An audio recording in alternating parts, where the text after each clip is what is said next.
Hello friends, कैसे हैं आप लोग। आज हम लोग पढ़ेंगे एमएसके यानी मास्टर ऑफ आर्ट्स इन संस्कृत, जिसमें आज हम लोग पढ़ेंगे एमएसके 001 के खंड 1 में इकाई 1 महाकाव्य, जिसमें आज हम आपके लिए लेकर आए हैं महाकाव्य की परिभाषा एवं लक्षण।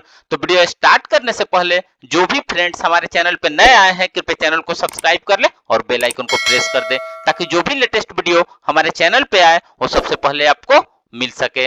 तो आइए ज्यादा टाइम को न लेते हुए चलते हैं अपने टॉपिक पर। महाकाव्य में महाकाव्य की परिभाषा एवं लक्षण के बारे में पढ़ते हैं।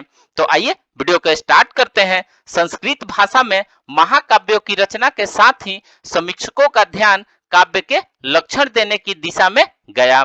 भामह ने अपने काव्यालंकार में, दांडी ने काव्य दर्श में, अग्नि पुराण में और आचार्य विश्वनाथ ने साहित्य दर्शन में महाकाव्य के लक्षणों को विस्तार पूर्वक वर्णन किया है। साहित्य दर्शन में प्राप्त महाकाव्य का लक्षण इस प्रकार है। पहला, यह सर्गों में विभक्त होता है। दूसरा, इसका नायक देवता कुलीन क्षत्रिय या वंशज कुलीन अनेक राजा होते हैं। तीसरा, श्रृंगार, वीर और शांत रस में से कोई एक प्रधान रस होता है और अन्य उसके सहायक होते हैं। चौथा, इसमें सभी नाटकीय संधिया होती है। पांचवा, इसका कथानक ऐतिहासिक होता है या किसी सज्जन व्यक्ति से संबंध रखता है। छठा हो जाएगा, इसमें चतुर्वर्ग, धर्म, अर्थ, काम और मोक्ष का वर्णन होता है और उनमें किसी एक फल की प्राप्ति का वर्णन दिया हुआ होता है। साथ है, प्रारंभ में देवादि को नमस्कार, आशीर्वाद या वस्तु निर्देश होता है। कहीं दुर्जन निंदा और सज्जन प्रशंसा भी रहती है। 8 नंबर है, प्रत्येक सर्ग में एक छंद वाले पद रहते हैं किंतु अंत में छंद परिवर्तन हो जाता है। 9 नंबर पॉइंट है, इसमें 8 से अधिक सर्ग होते हैं जो न छोटे होते हैं और न बड़े होते हैं। 10 नंबर है, कहीं विभिन्न छंदों वाले सर्ग भी होते हैं। 11, सर्ग के अंत में भावी कथा का संकेत होता है। 12, इसमें संध्या, सूर्य, चंद्रमा, रात्रि, प्रदोष, अंधकार, दिन, प्रातः, मध्याह्न, मृगया, शैल, ऋतु, वनसागर, युद्ध, प्रस्थान, विवाह, मंत्र, पुत्र, उदय आदि का वर्णन रहता है।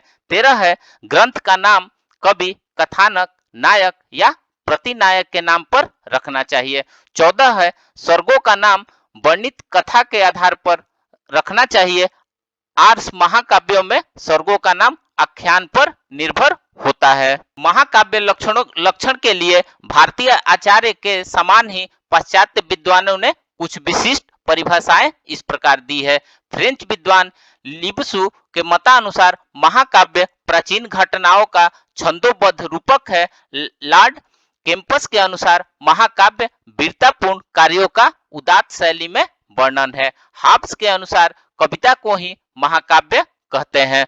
सुप्रसिद्ध समालोचक वावरा के अनुसार सर्वसम्मति काव्य वह कथात्मक रूप है जिसका आकार बृहत होता है, जिसमें महत्वपूर्ण एवं गरिमापूर्ण घटनाओं का वर्णन होता है और जिसमें कुछ चरित्रों की क्रियाशील जीवन तथा होती है। उसे पढ़ने के पश्चात विशेष प्रकार का आनंद प्राप्त किया जा सकता है।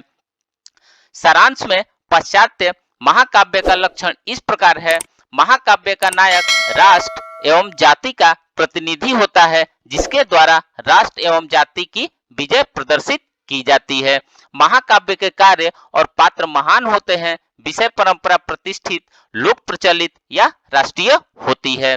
घटनाओं का बाहुल्य होने के कारण कथानक शिथिल होता है। महाकाव्य में अनियंत्रित, असंभव एवं अद्भुत तत्व अधिक होते हैं। महाकाव्य एक बृहदाकार प्राकथन है, प्रधान काव्य होता है जिसकी शैली की महत्ता होती है। छंद प्रायः ही होता है और वीर रस की प्रचुरता बहुत रहती है।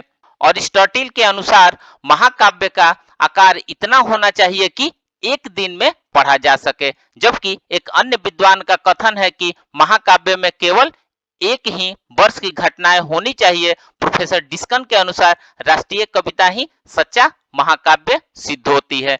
पाश्चात्य दृष्टिकोण से महाकाव्य के प्रधान दो भेद हैं, विकसित महाकाव्य और अलंकृत महाकाव्य।